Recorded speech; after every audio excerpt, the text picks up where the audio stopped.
Good afternoon. This morning I convened the largest, strongest group of countries yet behind a just and lasting peace in Ukraine. Now, a huge amount has happened since I brought leaders together at Lancaster House here in London.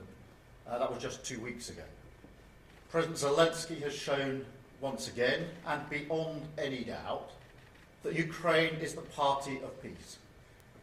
Volodymyr has committed to a 30-day unconditional ceasefire, but Putin is trying to delay, saying there must be a painstaking study before a ceasefire can take place. Well, the world needs action, not a study, not empty words and conditions. So my message is very clear. Sooner or later, Putin will have to come to the table. So this is the moment. Let the guns fall silent. Let the barbaric attacks on Ukraine once and for all stop and agree to a ceasefire now. And let's be clear why this is so important. Russia's appetite for conflict and chaos undermines our security back here at home in the United Kingdom. It drives up the cost of living. It drives up energy costs. So this matters deeply to the United Kingdom. That is why now is the time to engage in discussion on a mechanism to manage and monitor a full ceasefire and agree to serious negotiations towards not just a pause, but a lasting peace, backed by strong security arrangements through our coalition of the willing. And we won't sit back and wait for Putin to act. Instead, we will keep pushing forward. So the group I convened today is more important than ever. It brings together partners from across Europe, as well as Canada, Australia and New Zealand, with backing from others too, including Japan.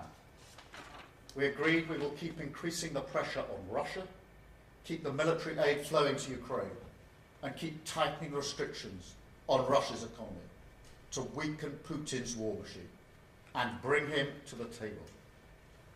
And we agreed to accelerate our practical work to support a potential deal. So we will now move into an operational phase. Our militaries will meet on Thursday this week here in the United Kingdom to put strong and robust plans in place to swing in behind a peace deal and guarantee Ukraine's future security.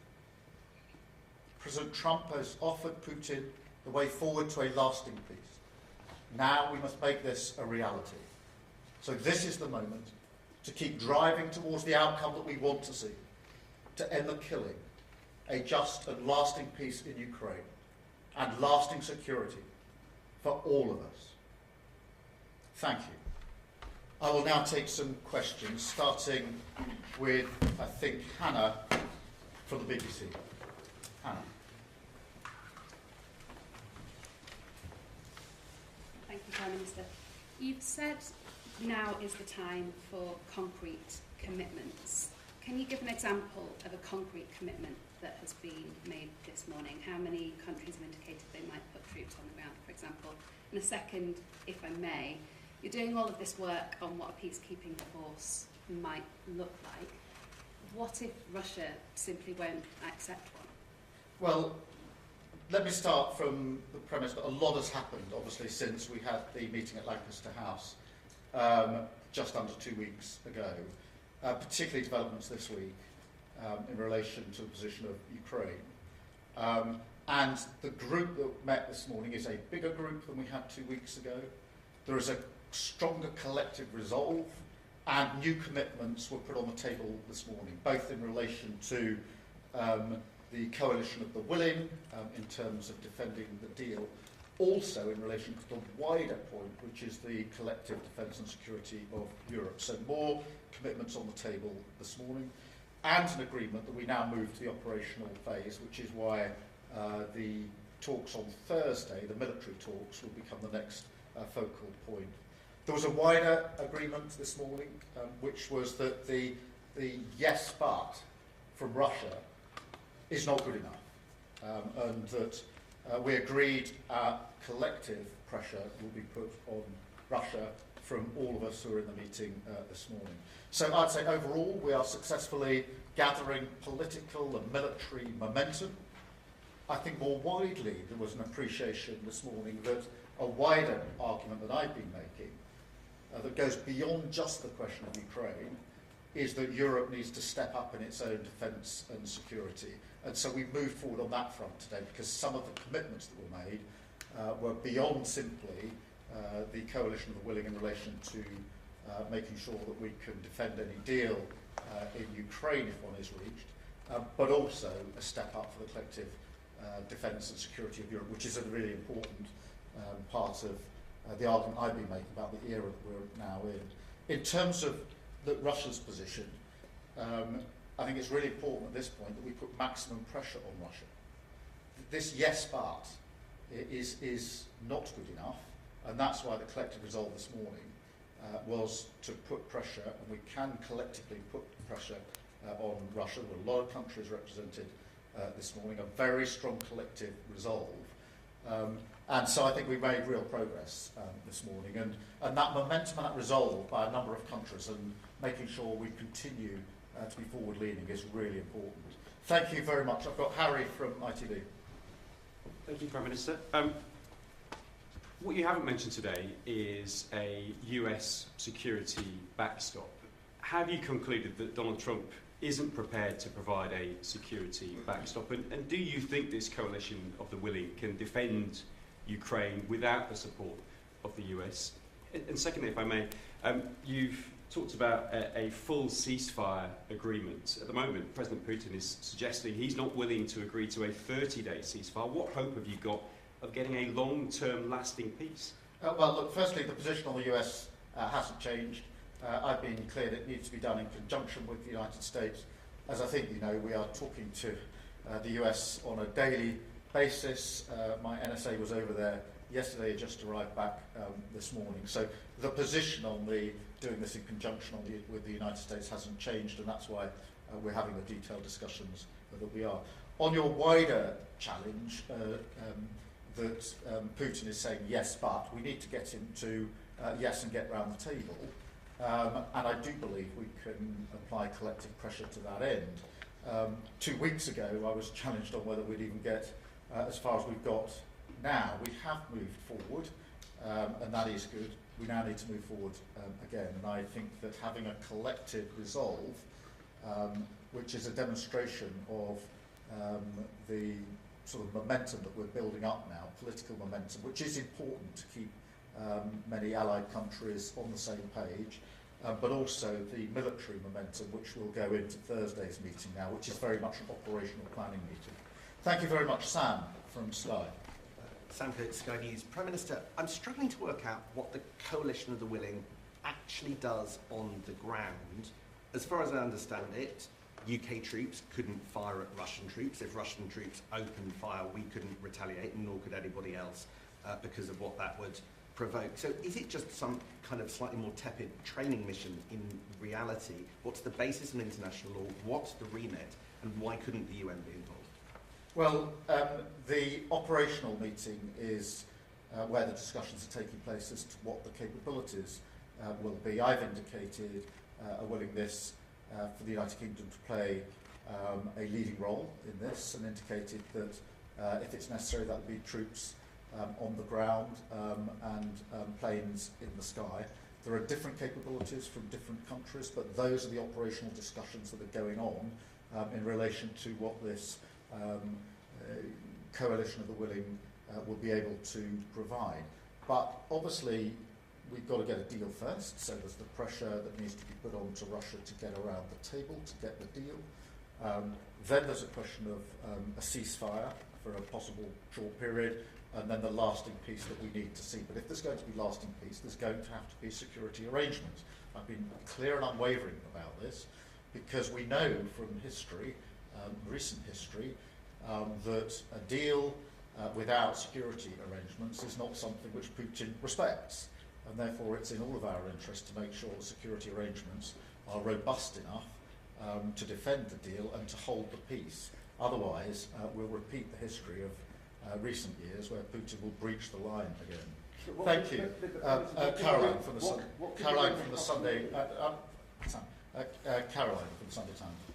Prime Minister, the Russian leader has said his nation needed guarantees before it would consider the 30-day ceasefire, and later urged Ukrainian troops in the Kursk region to surrender.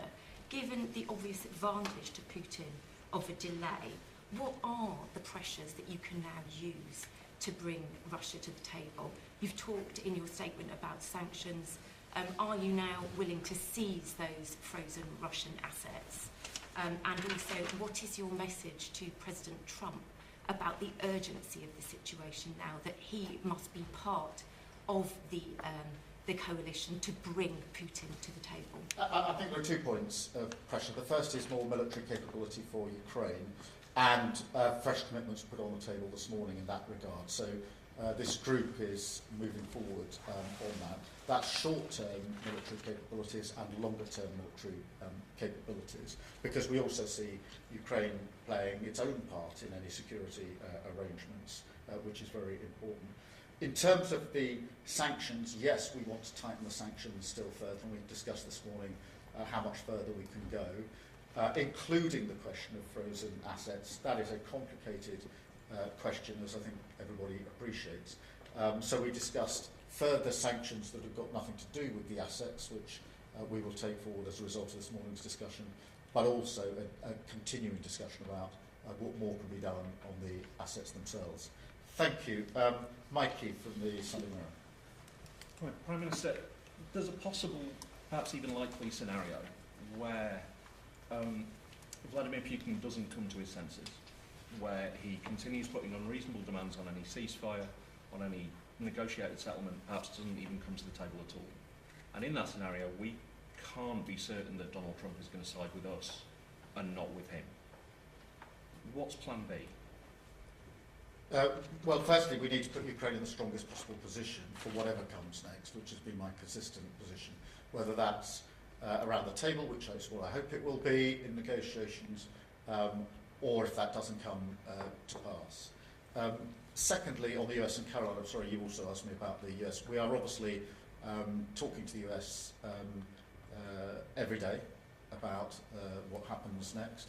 I am clear in my own mind that President Trump is absolutely committed to the lasting peace that is needed in Ukraine, and everything he's doing is geared towards that end. I'm also absolutely clear that the relationship between the UK and the US is the closest of relationships between allied countries, has been for decades and will continue to be for many years ahead. So that's the base on which we're planning, but it is important and reinforces why we need as many countries as possible thinking together, discussing together and moving forward together as a group, which is what we've achieved this morning.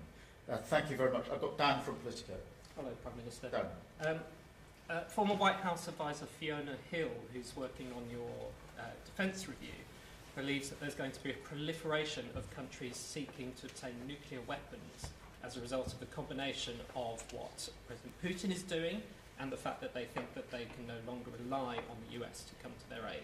So, do you believe that's going to happen? What do you think you can do to prevent it? And if I may, given PIP benefit is not linked to work, how do you square making PIP harder to claim with your stated aim of getting people into work? Well, on the question of nuclear weapons, obviously our position is that we will do everything we can to prevent any increase in the availability of nuclear weapons. That's been a very clear and consistent position of this government and, to be fair, of previous governments in the United Kingdom. So that remains our position. Look, on welfare, I've made the principles clear enough. We need to support those who need support and to protect them, but at the same time we need to make sure that we support and protect those who need to and are able to get into work, which the current arrangements don't, I don't think, adequately do, and that's why it's important that we make the case for reforming welfare, which is what we're doing. And I've got Anna from the Mail on Sunday. So the examples of pressure you've given, Prime Minister, are things that the UK has done before and to date, and they don't seem to be working considering the Kremlin's response. How are you concerned about that, and is there anything you're going to do to ensure that pressure is actually more effective, perhaps? Donald Trump has just announced specific travel bans for Russian nationals included. Is that something you're considering? Well, look, firstly, the effect of the sanctions on the Russian economy have been pretty profound. We shouldn't underestimate the impact that they've already had. And by doubling down and increasing the sanctions, that will cause even more pressure and pain on the Russians, in combination with what President Trump is indicating would be the consequences as he sees it and the action that he proposes to take. So that's quite a combination. On the question of Putin's position of yes, but we need to move that. But just as I stood here in London 2 weeks ago saying we need to move forward, we need to make progress, so I say it again, I don't accept that things are frozen as they are today and that no party can now be moved forward. I don't accept that for a minute. I think that if we apply pressure, we show a collective resolve and some clear-eyed leadership on this, we can move this forward to get the parties round the table for negotiations. And what then needs to come out of that is the just and lasting peace that everybody wants, not least the Ukrainians, which is very important to the defence and security of Europe, and very important to the United Kingdom, because the impact of what happens in Europe always washes up on our shores, and it's already impacted us quite profoundly in the last 3 years. And that's why I think it's always important to appreciate that what's happening internationally is having a huge impact on us domestically. Thank you very much indeed. Thank you.